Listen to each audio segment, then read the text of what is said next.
চলো দেখে নিই আমাদের এইচএসসির পুরো টাইমলাইন বা জার্নিটা। অর্ধবার্ষিক পরীক্ষা সবারই শেষ হয়ে গেছে, সামনে আছে তোমার ফার্স্ট ইয়ারের ফাইনাল পরীক্ষা বা বার্ষিক পরীক্ষা। তারপরে কিন্তু আসলে আমাদের কোর্সটা শুরু হয়ে যাবে এবং আমাদের কোর্সটা চলবে পুরো 55টা ক্লাস হওয়ার পরে একদম তোমার প্রি টেস্ট পরীক্ষার আগ পর্যন্ত। এখন প্রশ্ন হলো কেন এই কোর্সটা দরকার। আমাদের অনেকেরই ধারণা আছে যে এইচএসসির পরে আসলে আইসিটি আর লাগে না, এটা কিন্তু একদমই ভুল। অ্যাডমিশনও কিন্তু অনেক জায়গাতেই আসলে আইসিটি থেকে কোশ্চেন হয়। আসলে অবশ্যই আমাদের এইচএসসিতে এ প্লাস পেতেই হবে, তা না হলে কিন্তু আসলে আমরা ভর্তি পরীক্ষার জার্নিতে অনেক বেশি পিছিয়ে যাব, কারণ এইচএসসির থেকে কিন্তু পয়েন্ট ভর্তি পরীক্ষাতে যোগ হয়। চলো আমরা দেখিনি যে এই কোর্সে আসলে তোমাদেরকে কে কে পড়াবে। আমি তো ডেফিনেটলি পড়াবো, আমার সাথে সাথে আরও তোমাদের রৌনক ভাইয়া থাকবে।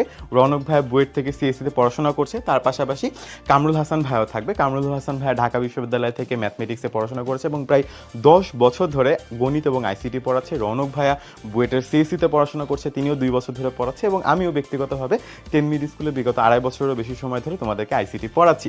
এখন চলো দেখে নিই আসলে আমাদের এই কোর্সে কি কি থাকবে।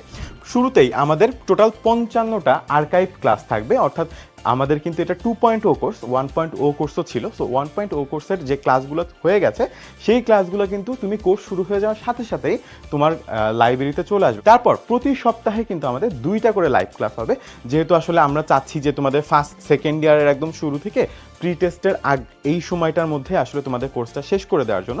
তো এই কারণে প্রতি সপ্তাহে 2টি করে লাইভ ক্লাস হবে। লাইভ ক্লাসের ডিউরেশন 1.5 ঘন্টা। এখন লাইভ ক্লাসে আমরা যে লেকচার স্লাইডটাতে পড়াবো সেই স্লাইডটা কিন্তু তোমাদেরকে আমরা অ্যাপে তার পরের দিন অর্থাৎ 24 ঘন্টার মধ্যে সাথে সাথে দিয়ে দিব। প্রতিটি অধ্যায়ে আমরা লেকচার শিট দিব, যেটা তোমরা অ্যাপের মধ্যে পেয়ে যাবে। তারপর প্রতি অধ্যায়ে সৃজনশীল প্র্যাকটিস শিট দিব, অর্থাৎ একটা অধ্যায় করার পর ওই অধ্যায় থেকে যে গুরুত্বপূর্ণ সৃজনশীল প্রশ্নগুলো ছিল সেগুলোর উপর আমরা একটা প্র্যাকটিস শিট দিব এবং ওই প্র্যাকটিস শিটের উত্তরও আমরা কিন্তু তোমাদেরকে দিয়ে দিব। এবং তারপর যদি ওই প্র্যাকটিস শিটে কোনো কনফিউশন থাকে সেটার জন্য আসলে আমরা আলাদা করে প্র্যাকটিস শিট সলভ ভিডিও কিন্তু তোমাদেরকে দিয়ে দিব। প্রত্যেকটা দিন ক্লাসের পর ওই ক্লাসের টপিকের উপরে এমসিকিউ এক্সাম হবে এবং সেই এক্সামে কিন্তু এক্সাম লিডার বোর্ড থাকবে। তুমি দেখতে পারবে সারা দেশের হাজার হাজার শিক্ষার্থীর মধ্যে তোমার অবস্থান আসলে কততম। ইন ক্লাস পোল কুইজ আমরা যখন ক্লাসে পড়াই তখন তুমি আমার পড়াটা ঠিকঠাক মতো বুঝতে পেরেছো কিনা সেটা বোঝার জন্য আমরা ক্লাসে পোল বা কুইজ দিব, অর্থাৎ যেখানে তুমি আসলে ওই ক্লাসের টপিক আমি যেটা পড়াচ্ছি সেটার পরে একটা প্রশ্ন থাকবে এবং তুমি কিন্তু পোলের মাধ্যমে অ্যান্সার করতে পারবে।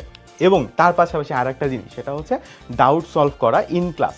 তো আমরা যখন ক্লাসে পড়ি অনেকজন একসাথে পড়ি না, সো মাঝে মাঝে এমন হইতেই পারে যে টিচারের হয়তো আমার একটা পার্টিকুলার প্রশ্ন টিচার হয়তো খেয়াল করতে পারে না বা টিচার হয়তো স্কিপ করে গেছেন, হয়তো বা কোশ্চেনটা একসাথে অনেকে কোশ্চেন করে ফেলছে, টিচার হয়তো আমার কোশ্চেন অ্যান্সার করতে পারে নাই। সে কারণে আমাদের প্রতিটি ক্লাসে একজন করে টিচার 2 থাকবেন, যিনি তোমার প্রশ্ন তুমি যদি তাকে ডিরেক্টলি কোশ্চেন করো তাহলে তুমি কোশ্চেন করার সাথে সাথে তোমাকে তিনি অ্যান্সার দিয়ে দিবেন।